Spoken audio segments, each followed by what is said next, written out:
10 years into our marriage, my wife said coldly, "You'll never be her real father. Stop acting like one." I stayed silent. The next morning, laughter filled the house. Hers and my stepdaughter's. I packed my bags, sold the house, and left her a note behind. "You're right. I'm not her real father, and you're not my real family." It's funny how 10 years of your life can be erased with a single sentence. 10 years of making lunches, helping with homework, attending parent-teacher conferences, and teaching a child to ride a bike. All of it vanished into a cloud of smoke. It happened last Tuesday. My wife Michelle and I were having a small disagreement about our stepdaughter Emma. She's 17 and wanted to go to a 3-hour weekend party. I said no. It was a school weekend and I didn't know the parents. It was a normal father thing to say. Michelle didn't see it that way. She got cold and had a hard look in her eyes, a look I had been seeing more and more frequently. We were standing in the kitchen, the same kitchen that I had remodeled myself 3 years ago.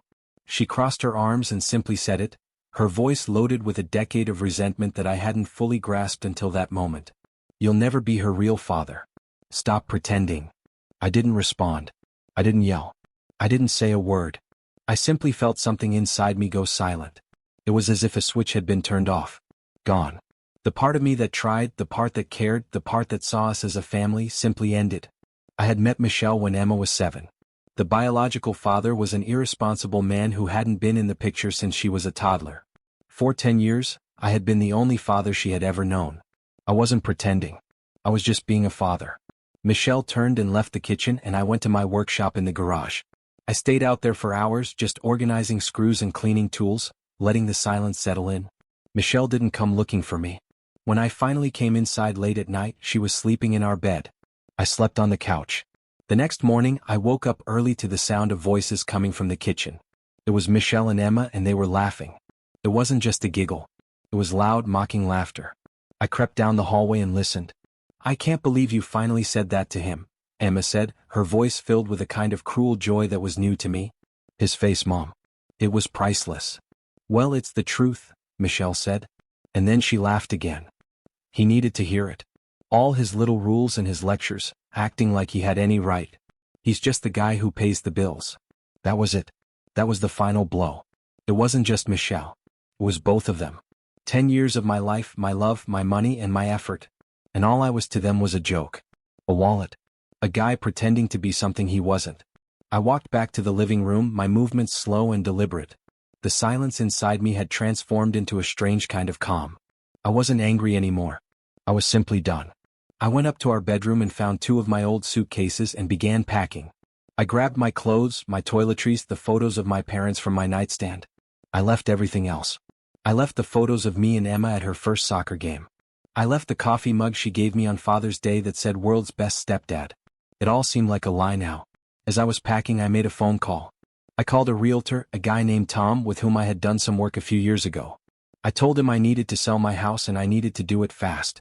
He was surprised, but said he could get the paperwork ready by the afternoon and have a for sale sign in the yard by morning. I told him that was perfect. The house was in my name. I had bought it and paid off half the mortgage before I even met Michelle. My lawyer had insisted on a prenuptial agreement, a document that Michelle had called offensive at the time, but she signed it anyway. It clearly stated that the house was my premarital property. She was about to find out how important that piece of paper was. I finished packing and took my bags downstairs. The house was silent. They had left for school and work. I went into the kitchen and grabbed a notepad from the junk drawer. I wrote down 7 words, "You're right. I'm not her real father and you're not my real family." I left the note on the kitchen counter right where they had been laughing at me an hour earlier. I walked out of that house and didn't look back. I drove to my office, a small space I rented for my contracting business, and just sat in the parking lot for a while. Then I got to work. I called my lawyer and told him what was happening. He simply said, "Good. It's about time." I called my bank and had my paycheck redirected to a new private account. I moved my personal savings, every penny I had earned before the marriage, into that same account. I left the joint account with enough money to cover 1 month's bills. After that, it was her responsibility. That afternoon, I met with the realtor and signed the listing agreement. He promised to put the sign up the next morning before they woke up. For the first time in 10 years, I felt a sense of freedom. I wasn't a fake father anymore. I wasn't a wallet. I was just me. And I was starting over. I spent that night on my friend Mark's couch. The first batch of texts started around 4 in the afternoon, when Emma would have gotten home from school. It was a photo of the note with the simple question, "What is this?" I didn't respond. An hour later, Michelle started calling. I let it go to voicemail. She left 7 messages in a row. The first one was angry. "Call me right now. This isn't funny." The next few were confused. "Where are you? Are you trying to scare us?" The last ones were pure panic. "Okay, you've made your point. Just come home and we can talk about this. This is crazy. You can't just leave." The next morning, the real storm arrived. My phone started ringing at 7. It was Michelle and she was screaming. "There's a for sale sign in our front yard." "Our yard, John. What are you doing?" I answered the phone, my voice completely calm. "It's not our yard, Michelle. It's my yard and I'm selling my house." "You can't do this," she screamed. "I live here. Emma lives here. This is our home." "No," I said, "it's my house. You were just living in it and now I'm selling it. The realtor says the market is hot, so you should probably start looking for a new place to live. You have about 30 days, maybe 60 if you're lucky." I could hear her choking, trying to form words. "My lawyer will destroy you for this. You can't just kick us out." "I suggest you have your lawyer review our prenuptial agreement," I said. "Specifically the part about premarital assets. The house is mine, Michelle. The money I earned before we got married is mine. The business I built is mine. You're entitled to half of what we earn together, which after your spending habits isn't much. Goodbye." I hung up and blocked her number. Then I blocked Emma's number. I knew this was just the beginning. The next escalation came from her mother, Linda. She called me that afternoon and I made the mistake of answering. She didn't even say hello. She just launched into an inflammatory speech about how I was a cruel, heartless monster for abandoning my family. "You have a daughter who loves you, John," she shouted. "No, Linda, I don't," I said. "I have a stepdaughter who laughed with her mother about how I was just a guy who pays the bills. There's a difference. She's a child. She makes mistakes. She's 17. I corrected her. She's old enough to know what she's saying, and Michelle certainly is old enough. For 10 years I gave them everything. My time, my money, my love. And in return I was told I was pretending. I'm tired of pretending." "You're throwing them out on the street?" she cried. "I'm selling my property," I said. "What Michelle does next is her problem. She has a good job. She can find an apartment. She's a grown woman. It's time she started acting like one." I hung up before she could respond. The entitlement of that family was breathtaking. They really believed I had an obligation to provide a home for 2 people who had openly mocked and disrespected me. A few days later, I received a formal-looking email. It was from a lawyer. Michelle had acted fast. The email was full of legal threats. It demanded that I immediately remove the house from the market. It demanded that I reinstate her access to our joint accounts. It demanded that I pay her legal fees and emotional distress. It was a work of fiction. I forwarded it to my own lawyer, who sent a response a few hours later. His email was short and to the point. It included a copy of our signed prenuptial agreement. It included a statement showing that the down payment and years of mortgage payments came from my premarital accounts. It ended with a simple sentence: "Any further attempts to claim ownership of my client's separate property will be met with a countersuit for frivolous litigation." The legal threat stopped after that. The house got an offer within a week for more than the asking price. The market really was hot.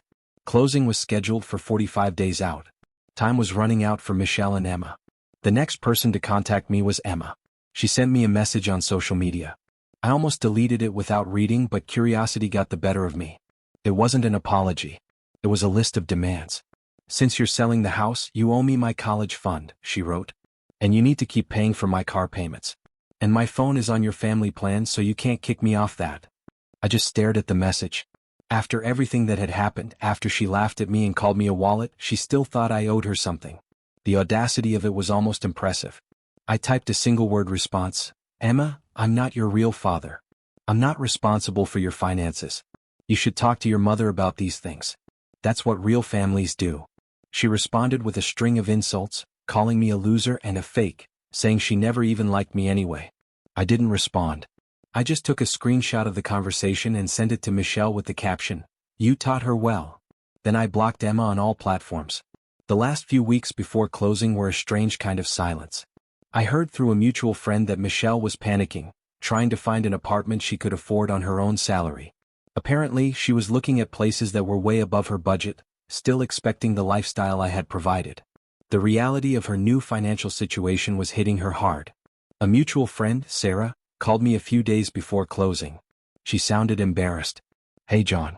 Michelle called me in a panic," Sarah said. "She wanted me to ask you if you'd consider giving her part of the money from the sale of the house, just to help her get back on her feet." "Did she tell you why I'm selling the house?" I asked. "She said you two had overreacted to a fight." She paused. I laughed. "She told me I'm not Emma's real father and that I should stop pretending. Then I heard her and Emma laughing about how I'm just the guy who pays the bills. So I decided to stop paying the bills. The prenup is clear, Sarah. The house is mine. She'll get her share of our marital assets and that's it. I'm not a bank." Sarah was silent for a moment. "Wow, she left that part out. I'm sorry, John. I won't bother you again." The day of closing finally came. My lawyer handled everything. I signed the papers in his office, and the money was transferred to my new private account.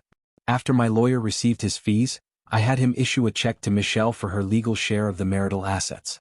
It was a respectable amount, enough for a down payment on a small apartment or to cover rent for a few years.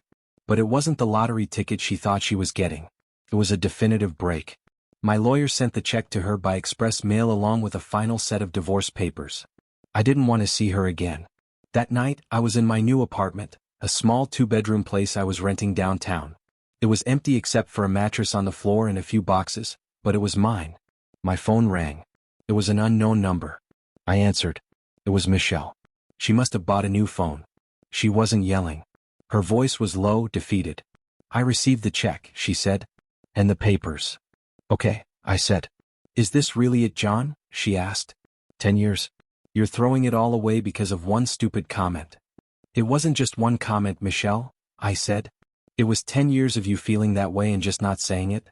It was you and Emma laughing at me. It was you thinking of me as a wallet. The comment didn't end our marriage. It just revealed that we never really had one." She started crying. "What are we supposed to do? The apartments I can afford are tiny. Emma is furious that she has to go to community college now. You've ruined our lives." "No," I said, and for the first time I felt a flash of anger. "You did. You had a man who loved your daughter as if she were his own.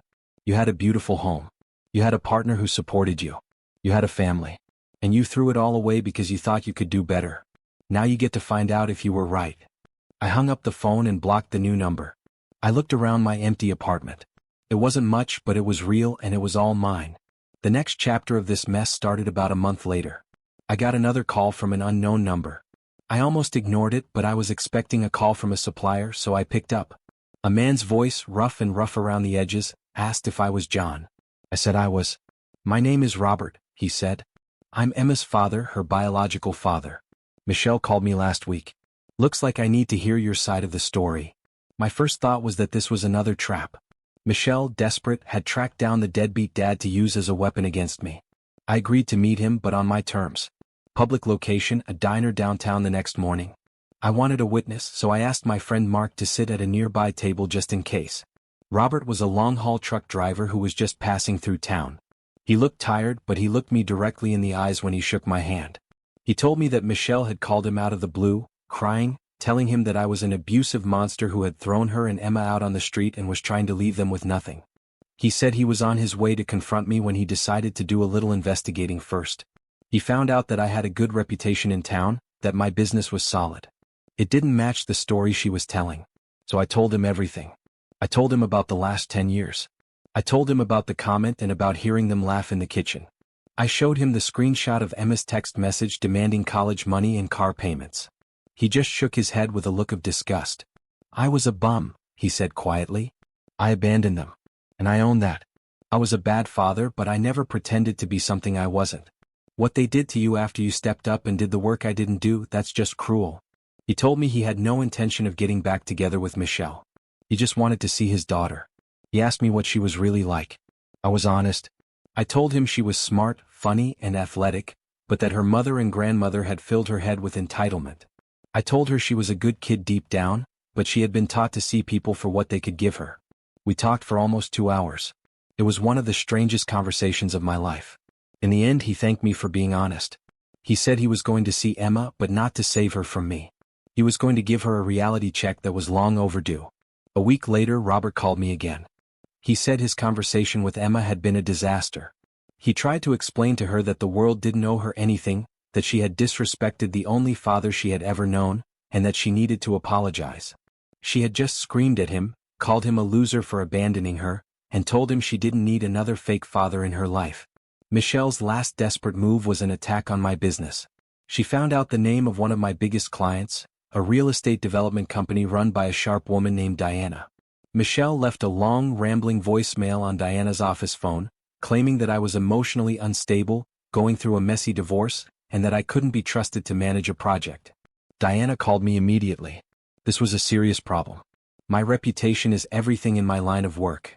I asked Diana if I could meet with her in person. I went into her office, sat down, and laid out the facts. My ex-wife is unhappy with the terms of our prenuptial agreement, I said.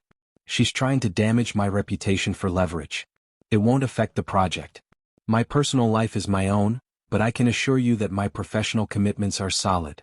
Diana just nodded. I've been in this business a long time, John. I know a bitter ex when I hear one. Don't worry about it. Keep up the good work. Michelle's attempt to ruin my livelihood had failed. In fact, it had probably strengthened my professional relationship with Diana. The last I heard, Michelle and Emma were living in a small 2-bedroom apartment across town. Michelle had to get a second part-time job to make ends meet. Emma is working at a fast food restaurant to save money for community college.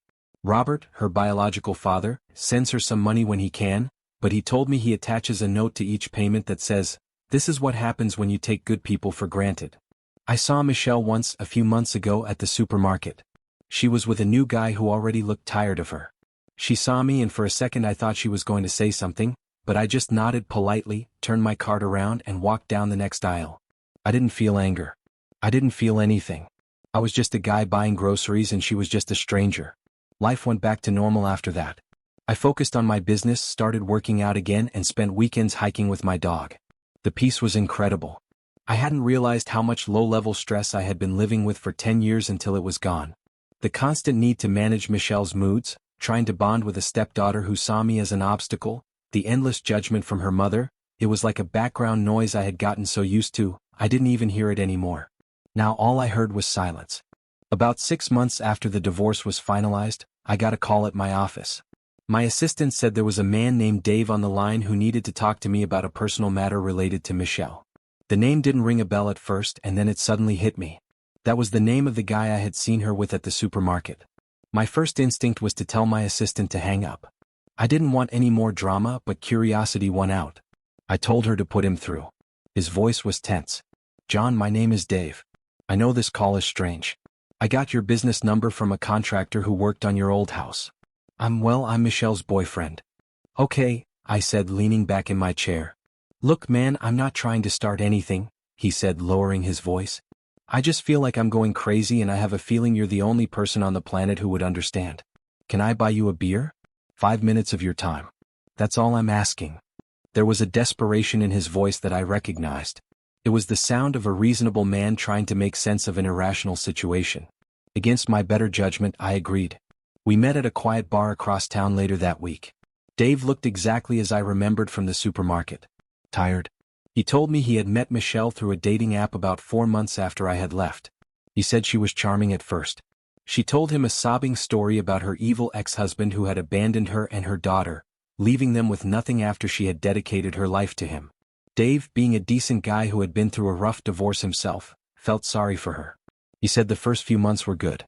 Then red flags started appearing. It started with money. She was always complaining about being broke, but she was constantly buying new clothes, getting her hair done at expensive salons. He started lending her money. First small amounts, then larger ones. He paid for a new set of tires for her car. He covered her rent 1 month when she claimed her work hours had been cut. Then came her family. He said her mother, Linda, was a nightmare.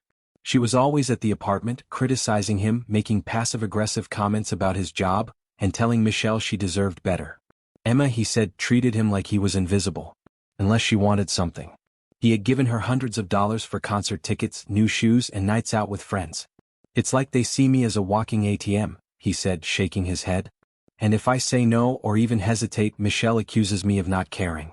She says I'm being exactly like you." I just took a sip of my beer. Sounds familiar. The last straw was last week, he continued.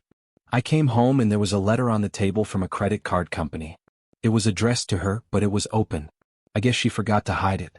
She had opened a card in my name as an authorized user without telling me. It was maxed out. Almost $10,000 in debt. Clothes, spa days, dinners with her mother. I confronted her and she didn't even apologize. She said I was overreacting, that she was going to pay it back, but I know she has no way to do that. He looked directly into my eyes. She told me you were the monster. But listening to her talk, the way she twists things, I realized the story probably wasn't that simple. So I did some digging. I talked to this mutual friend Sarah. She told me the real story about the prenup, about what you heard them saying in the kitchen. I just nodded. I didn't need to add anything. He had discovered the truth on his own. So I'm asking you, Dave said, am I crazy or is she just like this? That's exactly what she's like, I confirmed. And that's the person her mother taught her to be. And that's what Emma is turning into. They see men as a resource. When one runs dry, they move on to the next. I'm sorry you got caught in the middle of all this. He looked relieved, like a man who had just been told his diagnosis wasn't all in his head. What did you do? He asked. How did you get out? I just stopped, I said. I stopped paying. I stopped pretending. I stopped caring what they thought of me. The second you cut off the money, that's when you see their true colors. But you need to be prepared for the war that follows. They'll try to destroy your reputation. They'll call you a monster to anyone who will listen. You just need to be ready for it. We finished our beers and shook hands. He thanked me again. I told him to be careful. As I left the bar, I felt a strange sense of pity. Not for Michelle but for him. He was at the beginning of a messy, ugly road that I had just come back from. That conversation was the real end for me. It confirmed that my decision wasn't an overreaction. It was a survival instinct. Michelle hadn't changed and she never would. She was just looking for a new host. A few months after that, I got a message from a number I didn't recognize. It was from Emma. It was long and it wasn't a demand. It was the closest thing to an apology I think she was capable of writing. She told me that Dave had left her mother. Apparently, he had followed my advice and documented everything and ended it cleanly. He had even threatened to file charges for credit card fraud, which made Michelle back off immediately. Emma said that seeing her mother go through the exact same cycle with another man had been a wake-up call. She said her real father, Robert, had been talking to her, confronting her with some hard truths. I was a spoiled brat, she wrote. You were good to me and I treated you like garbage because my mom and my grandma told me I could. I'm sorry. I know it's too late, but I just wanted to say it. I thought about it for a long time before I responded. Part of me wanted to ignore it, but another part of me remembered the 7-year-old girl who had been so excited to show me her report card. I replied by text. I appreciate that, Emma. I wish you all the best. That needed to be said. Life is quiet now. I sold my company last year to a larger firm and retired early. I bought a small house on a few acres of land in the countryside. My dog is old now, but he loves the space. I fish and I work in my woodworking shop. I see my friend Mark on weekends. It's a simple life, but it's real. The drama is over. Building my own life on my own terms was the only project that truly mattered. I poured myself a whiskey and enjoyed the silence. For the first time in over a decade, I wasn't trying to be someone I wasn't. I wasn't pretending. I wasn't proving myself. I was just living. And that, I realized, was more than enough. The house in the countryside wasn't fancy, but every board, every nail, every corner of it was mine. No shared ownership, no resentment lurking in the walls, no lies hidden in the foundation. Just honest work and honest peace. Sometimes Mark would come by and we'd sit on the porch, not saying much, just watching the sun go down over the hills. He never brought up Michelle or Emma unless I did, which I rarely did. There was nothing left to say. They were part of a chapter one had closed, filed away in a drawer I had no intention of opening again. One evening, as I sat in my workshop sanding down a piece of oak for a bookshelf I was building, I realized something profound. For 10 years, I had been waiting for validation that never came. I had been hoping that if I just did enough, gave enough, loved enough, they would see me as real, as worthy. But the truth was simpler and harder than that. You can't earn respect from people who don't value you. You can't win love from those who see you as a transaction. And the moment I stopped trying, the moment I walked away, I found something I hadn't even known I was missing. Myself. I finished the whiskey, rinsed the glass, and walked outside. The night was clear and the stars were bright, scattered across the sky like diamonds on black velvet. My dog limped over and sat beside me, his old bones creaking but his eyes still sharp. I scratched behind his ears and he leaned into my hand, content. This, I thought, is what peace feels like.